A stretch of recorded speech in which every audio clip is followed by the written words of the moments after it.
Rapidash, the Fire Horse Pokemon. This Pokemon is very competitive. Well, probably not in the VGC or the TCG, I wouldn't know, but it's competitive by nature. It'll chase anything that moves fast in hopes of racing it. But this Rapidash right here has a lot to learn before it can be competitive. Why? Well, that's because it's level 1. How's it going, everyone? Shiny Plume here. Today, I got my first ever Pokemon related video. There is one thing I'm fascinated about with Pokemon, and it's the oddities of the games. You can probably guess by the opening of this video, I'm going to talk about a level 1 Rapidash. More accurately, level 1 evolved Pokemon in general. If you've played Pokemon games, or look up on the internet, you know that Ponyta evolves into Rapidash at level 40. So how is it level 1? Well, the first instinct is to say it's like hacked or modded, and it was traded to me. No, I got this myself, and where did I get it? Well, back in the good old days of the Kanto region. That's right, we're going to be looking at Pokémon Red and Blue. Now, I didn't grow up on these games, and personally, I don't like the games very much because I find them very primitive. But these are the most fascinating Pokemon games to me because of how glitchy these games are. If you know what you're doing, you can do some pretty broken stuff. You can cause infinite battles, walk through walls, exploit the buggy battle system. And we're going to be looking at one of the most famous glitches, not just in Pokemon, but in video games in general, the Missingno glitch. While this is a very well-known glitch and has been dissected multiple times by many different people, there are some oddities that rarely get talked about, such as how you can do this glitch to get level 1 Pokemon. So I'm going to explain how to perform this glitch for those that don't know. If you want a more in-depth explanation as to why I perform the actions that I do, I recommend watching this older video by a YouTuber named Scrumpy, link in the description. Also, in these demonstrations, I will have footage of me performing this on my 3DS using the Virtual Console version of Pokémon Blue because it's important to show how to get this Pokemon into Pokémon Home. But for the sake of the video, I will also be showing a much more clean video of me performing the glitch with a couple changes just to show other things you can do with it. So let's get into it. So funnily enough, in order to start this glitch, we want to start at the very beginning of the game. Yes, we start with choosing our name. And this part is important for the Missingno glitch, as what you make your name influences what you will encounter during the Missingno glitch. Your rival's name doesn't matter, as far as I know.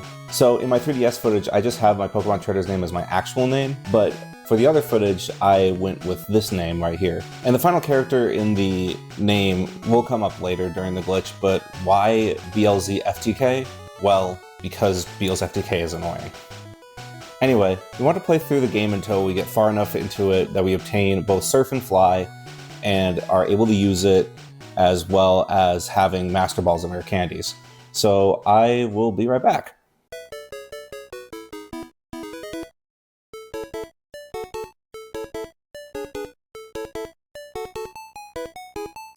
Okay, so now that we have Surf and Fly, we want to surf to Cinnabar Island and heal at the Pokemon Center there so we can fly there later. Why would we need to be at Cinnabar Island specifically? Well, the water tiles to the right of Cinnabar Island is where you can encounter Missingno. If we surf along this area normally, we'll encounter things that were not meant to be there. Obviously, you're not supposed to see a Pidgeotto along the water, but we don't actually encounter Missingno this way. So what we want to do first is go to Viridian City and talk to the old man does the catching tutorial. And we want him to go through the catching tutorial and we want to watch it. The reason is because now the game, for some reason, will read our player's name as Pokemon encounter data when we go to Cinnabar Island. I don't exactly know why. After the catching tutorial, we want to immediately fly back to Cinnabar Island and surf along the coast. Here we will encounter many different things depending on our player's name. Sometimes it will be Missingno, sometimes it will be this glitchier version of Missingno. Other times it will be high-level Pokemon like, say, a level 173 Ponyta or a level 171 Oddish. Clearly this is not normal. But of course we do want to encounter Missingno at some points. And the reason why is because just by encountering Missingno, he adds 128 copies of the 6th item in your item inventory. So if you have, say, your Master Ball or Rare Candy in that slot, you will get 128 more of that item. And you can repeat this process to essentially get infinite Master Balls and Rare Candies. Now, we want both of these things at a high quantity. Master Balls just to make things easier to catch, and Rare Candies, which we're going to need later.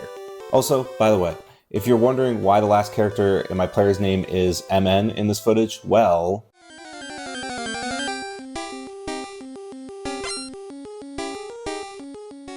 Yeah, if you do that, you'll end up with a glitchy trainer battle with Professor Oak and some pretty powerful Pokemon, as well as some glitchy Pokemon and moves that can possibly crash the game. Seriously, if you have the time, play around with the different names of the character and see what you get. There actually is a list of things you will encounter depending on your player's name on Bulbapedia, once again, link in the description. Anyway, after encountering Missingno and duplicating enough items, we want to encounter one of the other high-level Pokemon and catch it using our supply of Master Balls. We can catch Missingno if you want, but it's not necessary to do so. Now, we want to capture one of the other Pokemon using this glitch because we want to transfer one to Pokemon Home. Pokebank is the 3DS version of Pokemon Home, and Poketransporter is the way we can transfer Pokemon from the 3DS Virtual Console version of the older games to Pokebank. The Nintendo eShop on the 3DS is closed, so you can't really get these apps, but if you have your old 3DS and you have these apps and the game, you can still do this. In the Poketransporter, you can transfer your Pokemon from the Virtual Console version of Red and Blue into Pokebank, and then transfer the Pokebank Pokemon to Pokemon Home using their code feature. Now, you can't transfer Pokemon from Pokemon Red and Blue that are glitched Pokemon, so unfortunately you can't transfer Missingno or any of the other versions of Missingno you come across. As you probably saw, we caught Pokemon that were above level 100, and that's obviously not allowed in the base game. So, funnily enough, you can transfer Pokemon that are above level 100, but if you do, they will become level 100. So this is also an easy way to just get level 100 Pokemon from Red and Blue if you're so inclined to do so. But obviously we want some level 1 Pokemon. By the way, side note, while I was fact-checking this part of the video, I managed to glitch the sprites in the battles and in the catching tutorial. I imagine this happened because I encountered and caught a very glitched version of Missingno. That can happen sometimes, but I don't know for sure, so let me know in the comments. Now that you know how to get the Pokemon to be level 100, how do you get the Pokemon to be level 1 this way? See, in Red and Blue, when you do this Missingno glitch, the lowest number you can find a Pokemon using the Missingno glitch is level 128. Another problem is, in Red and Blue, if you have a Pokemon that's level 0, level 1, or level 100 and above, and you enter a battle with it and it gains XP, it will just become level 100. I imagine this was put in place as a failsafe of some kind, as under normal gameplay circumstances, the lowest level you can find a Pokemon is level 2, and the highest level you can have a Pokemon be is 100. And you also can't give a level 100 Pokemon a rare candy, because it will reject it. However, there is a way around this. You see, in Pokemon Red and Blue, you're not allowed to give a Pokemon a rare candy if it's level 100 exactly. If it happens to be a level higher than 100, and you give it a rare candy, it will level up by 1. In my 3DS version, you can see my level 173 be given a rare candy and becomes level 174. And, well, level 174 is much, much higher than the level 40 threshold for this Ponyta to evolve, so yeah, it will become a Rapidash. Now, how do we get it to be level 1? Well, this has to do with how Pokemon Red and Blue track levels. I'll try to keep this simple for all the people who don't work with computers a lot. Basically, the level is tracked using a byte of information, and a byte is a 8-digit integer that stores a value from 0 to 255. It's used very commonly, especially in older video games, for numbers that are not intended to go above, well, 255.